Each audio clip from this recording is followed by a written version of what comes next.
ada konflik elit kepolisian, konflik elit pemerintahan, konflik elit di parlemen, semuanya menjadi satu, berkelindan di situ, dan rakyat lagi-lagi menjadi korban. Karena di dalam revolusi, anak kandung menjadi korban. Kita tidak ingin rakyat menjadi korban di dalam upaya perubahan menjadi lebih baik ini.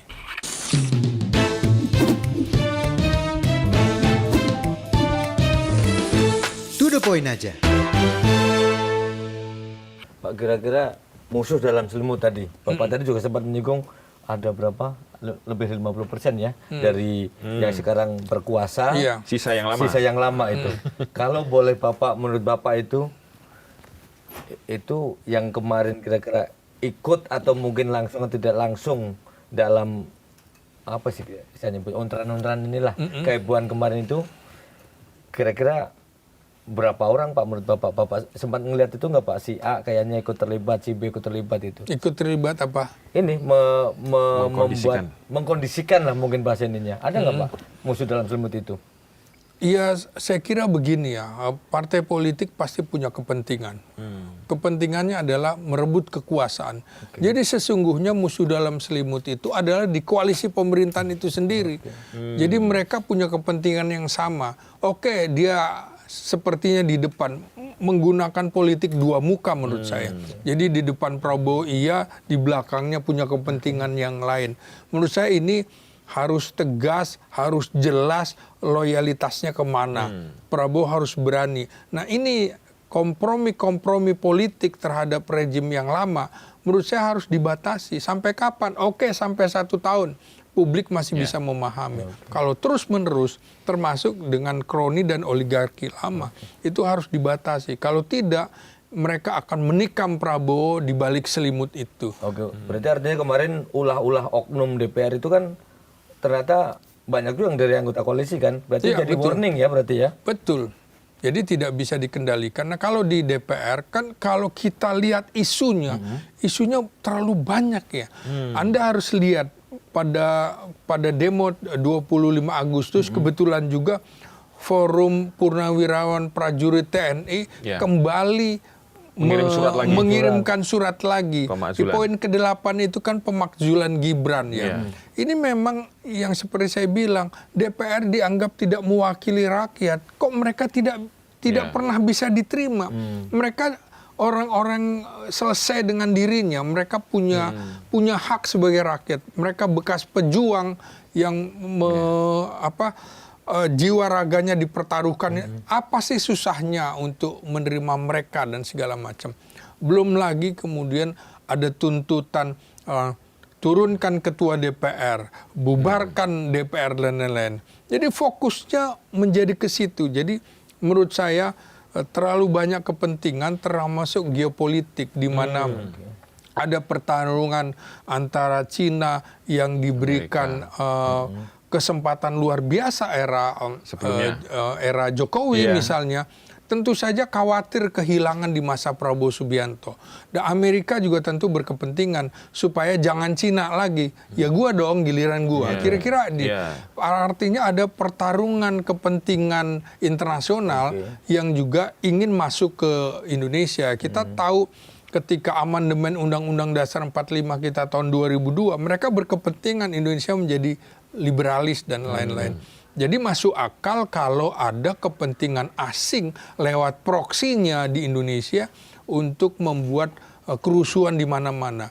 Selain tentunya ada konflik elit kepolisian, konflik elit pemerintahan, konflik elit di parlemen, semuanya menjadi satu, berkelindan di situ, dan rakyat lagi-lagi menjadi korban. Karena di dalam revolusi, anak kandung menjadi korban. Kita tidak ingin rakyat menjadi korban di dalam upaya perubahan menjadi lebih baik ini. Berarti kemarin komplikasi ya? Komplikasi, betul. Penyakit komplikasi ya?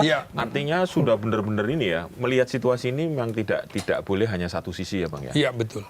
Jadi harus dilihat bahwa ini komplikasinya luar biasa. Iya.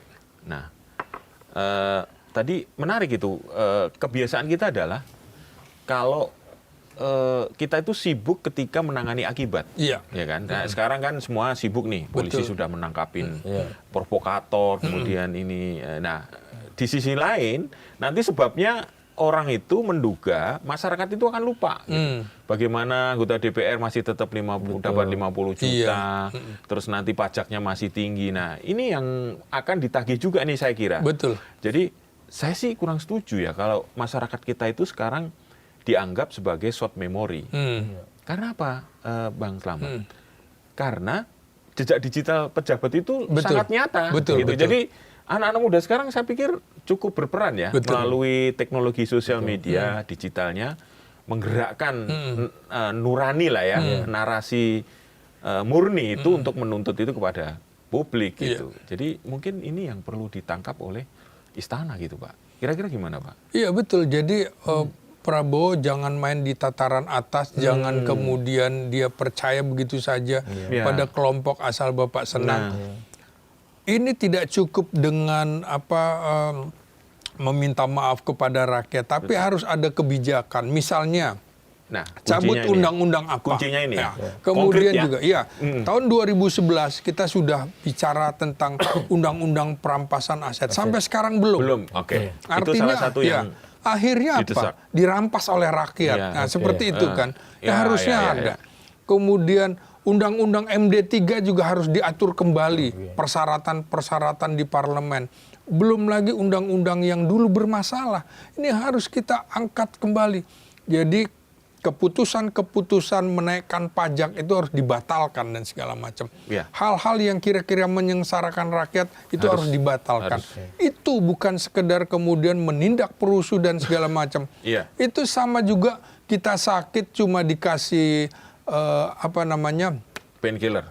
Iya, semacam obat pereda panas gitu. Harusnya sudah antibiotik, bahkan kemudian sudah harus diamputasi yang bagian tubuh mana, kalau yang tidak itu akan menjalar. Jadi Prabowo harus berani mengamputasi pejabat-pejabatnya, dan partai politik juga jangan biarkan mereka yang kemudian melecehkan rakyat itu hanya dinonaktifkan, kendati mereka adalah wakil ketua DPR, mereka sekjen partai. Sudah, buang saja kemudian, karena kalau enggak dituntut rakyat ini partai politik. Ini jadi hanya semacam menyembuhkan dengan sementara saja, tapi rakyat juga tidak bodoh-bodoh amat, akan terus dikejar keputusannya seperti apa, kapan PAW-nya dan lain-lain. Kita harus juga membuka mata kita, bukan cuma yang ada di parlemen, tapi juga di eksekutif yang komunikasi publiknya buruk, yang juga menyengsarakan rakyat. Sudah harusnya dihentikan. Harusnya ada aturan penalti terhadap pejabat-pejabat negara yang salah ucap, salah tindakan, pamer, hedonisme. Itu kan yang diungkapkan. Bagaimana jam tangan 11 miliar. Kita sebentar lagi di-shot gini. Bawa baju-baju kita kan sekitar 200 ribuan ini aja kan. Bikin sepatunya segala macam. Iya kan? Kita bisa menjawabkan semuanya. Jadi yang seperti ini gaya hidup hedonis. Kalau perlu misalnya gaji DPR adalah misalnya 20 kali UMR misalnya seperti itu. Jadi jelas gitu, bukan kemudian kita hampir sekitar 100 jutaan gitu. Harusnya kira-kira ada perbandingan. Sama dengan gaji Pemret dengan yang di bawah itu juga harusnya nggak terlalu jomplang. Ada jelas. Misalnya 1:12 misalnya. Jangan jomplang. Menteri juga seperti itu. Fasilitas-fasilitas termasuk ini kan. Masih ada yang jalan-jalan di Sydney segala macam. Hentikan yang begitu perjalanan ke luar negeri. Masa perbandingan kunjungan kerja, kemudian melakukan studi banding ke negara-negara yang nggak masuk akal gitu. Jadi hentikan studi banding, irit segala macam, dan tinjau kembali lagi program-program Presiden Prabowo yang dianggap populis tapi justru menyengsarakan rakyat karena dana di APBD akhirnya difokuskan ke situ.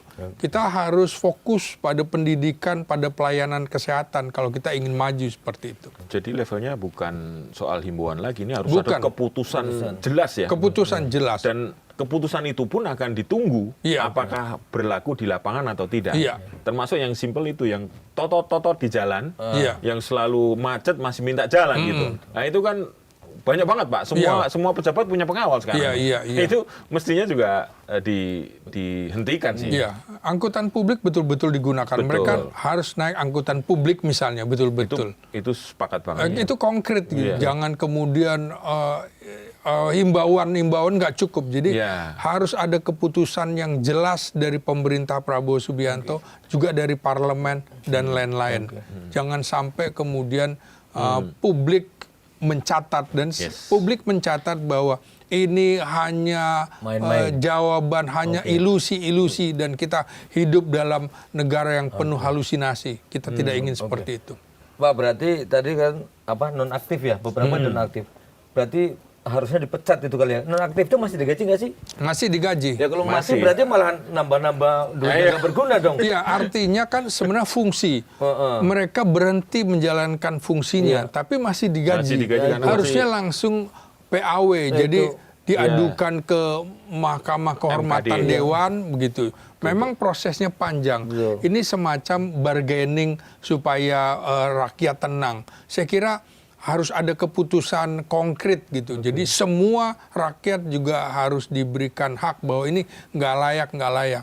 Harus PAW menurut saya. Tidak berhenti pada nonaktif. Nonaktif itu tidak ada aturan di Nah, DPR itu. gitu. Ya. Itu partai saja. Wajar kan di medsos akhirnya bilang lu selama ini aja sebenarnya udah nonaktif, cuman nggak diumumin karena nggak pernah kerja katanya. Iya, nggak pernah Ini medsos kerja, kan. betul, Jadi, betul. Kok sekarang lah ini malah hanya mengesahkan yang dijalankan gitu loh. Persis, Kan mereka persis. protes begitu berarti Iya, masuk iya. akal ya. Iya, masuk akal. Harusnya pecat gitu ya. Ya harusnya pecat menurut saya. Harus Payrollnya seperti masih itu. jalan Nah itu dia. Tidak sidang payrollnya jalan. Iya, kalau di medsos masalah bilangnya lu selama ini aja mereka nonaktif Iya. orang nggak Jadi ngapa-ngapain nanti gitu. kalau situasi rakyat lupa dia akan dikembalikan. Oke. Ini kan menyakitkan rakyat. Tapi itu memang pola-pola zaman pemerintahan lalu ya. Kayak sering melakukan test the water gitu. Sengaja Iya. membuat keputusan yang memang sebenarnya keinginan dia memberatkan. Iya. Tapi begitu ada protes nanti mundur dikit, tapi nanti dimasukkan lagi gitu. Iya, memang seperti itu. Ketika rakyat lengah kan mungkin nggak tiap saat Iya, ya kita iya, betul, ngawasi. betul. Masukin lagi, tiba-tiba pajak naik gitu Iya, kan, tiba-tiba iya. kan gitu. Iya, Bang. iya. Jadi Iya. ini kelakuan yang mestinya dihentikan sekarang. Iya, betul. Ya, udah nggak, bukan zamannya lagi begitu. Iya. Harus lebih partisipatif ya. Betul, Kalau perlu teman-teman yang demo itu diajak apa maumu, ya ini dirumuskan langsung gitu ya. Iya. Gitu Jadi ya, itu Bang? kan betul kekecewaan terhadap parlemen harus dijawab dengan kami membatalkan tunjangan ini, tunjangan iya. ini, Konkret tunjangan ya, ini. langsung. Jelas. Kami mengurangi gaji dari Iya. sekian. Kondisi ekonomi yang sulit, ya mereka harus bertanggung jawab, bukan betul. rakyat yang dipajaki. Ini kita bukan ngomporin menjadi provokator bagi rakyat. Iya. Kondisinya kritis, kita Betul. sama gitu loh. Iya. Kita juga naik angkutan umum, kita juga berjalan tertatih-tatih untuk liputan, untuk apa, semuanya menikmati bagaimana krisis itu harus dinikmati semua, bukan hanya dinikmati oleh rakyat, sementara pejabat-pejabat joget-joget. Jadi acara joget-joget itu hentikanlah, baik di istana maupun di parlemen. Cukuplah gaya badut-badut politik era Jokowi itu hentikan itu. Prabowo jangan ikut-ikutan lagi gitu. Iya, betul. Iya. Itu kemarin ada yang menganalisis bahwa ojol kita itu jumlahnya 7 juta, Bang. Iya, betul. Dan mereka itu 50% adalah sarjana. Iya. Itu artinya mereka itu sebenarnya kelas menengah Persis. yang jatuh miskin Iya. karena ada kondisi ekonomi seperti ini. Betul. Artinya kalau kemarahan kelas menengah ini kan kelas menengah yang Betul. selama ini juga dianggap tidak terurus, Bang. Nah, itu mereka ini kan cerdas-cerdas ya. Iya. Artinya kan jangan main-main lagi gitu Iya, ya iya. dengan mereka gitu ya. Betul. Jaringan mereka nasional Ya, ya. Betul, iya, iya. nasional, Bang. Saya beberapa kali naik mereka, Iya. kok ini ada SHMH segala Betul. macam Iya, ya betul. kan, Iya, S2 betul. segala macam. Betul. Nah ini menurut saya juga Kementerian Perhubungan harus mengambil keputusan. kan biasanya begini, kejadiannya sekarang misalnya, saya mau kemana bayaran 150, dia bilang, Pak ini kita bayar 150, saya matikan ya. Ya. Kenapa? Karena ditarik. kalau enggak Pak, saya 60%-nya buat sana, bukan Betul. buat saya. Oke. Buat aplikasi. Iya, Ya. buat aplikasi. Nah ini harus ditentukan posisi taksi online atau ojek online, itu harus diputuskan.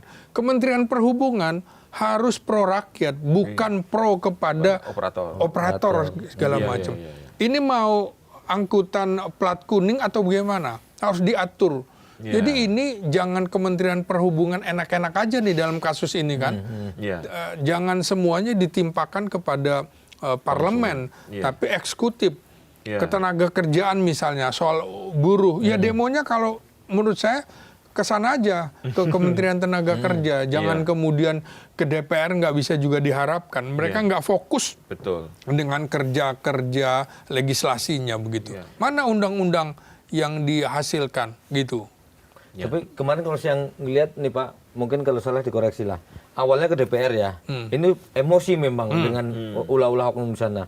Ketika terus sama aparat polisi mungkin ya, ditembakin di macam-macam, Iya. terus mereka balik menyerang kepolisian, tetapi dengan marah yang sama gitu loh. Iya. Kayaknya mereka juga menyimpan dendam barangkali ya ke oknum-oknum aparat itu juga kali ya. Jadi nggak cuma yang di DPR, tapi kayaknya Iya. oknum penegak hukum juga para ini dendam juga. Iya, tadi- Karena emosinya ya.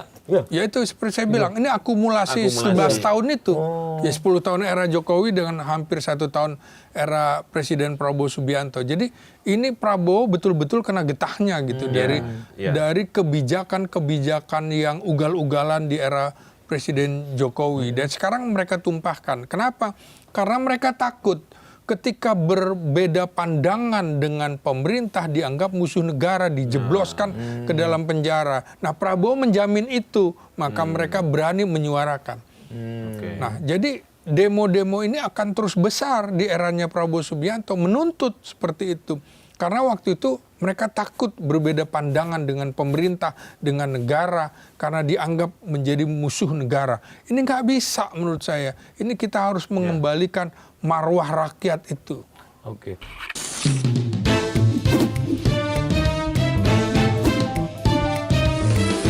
To the point aja.